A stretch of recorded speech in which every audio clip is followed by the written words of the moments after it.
সামাজিক যোগাযোগ মাধ্যমে লিটন কুমার দাসের একটি পোস্ট, যেখানে তিনি লিখেন, 2025 এশিয়া কাপে আমরা আমাদের সেরাটা দিয়েছিলাম।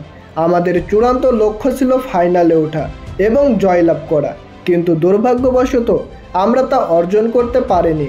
একটা দল হিসেবে আমরা বাংলাদেশের সকল উৎসাহী সমর্থকদের কাছে আন্তরিকভাবে ক্ষমা প্রার্থী।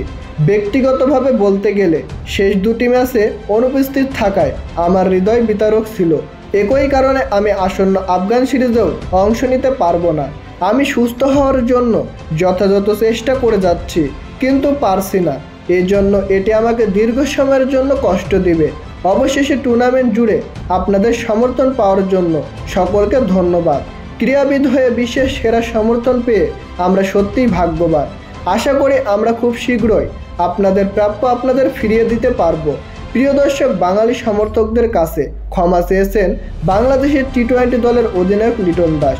শেষ দুটি ম্যাচে খেলতে পারেননি লিটন দাস। অধিনায়কত্বের দায়িত্ব দেওয়া হয়েছিল জাকের আলী অনিককে, যেখানে বাংলাদেশকে খুব বাজেভাবে হতাশ করেছে।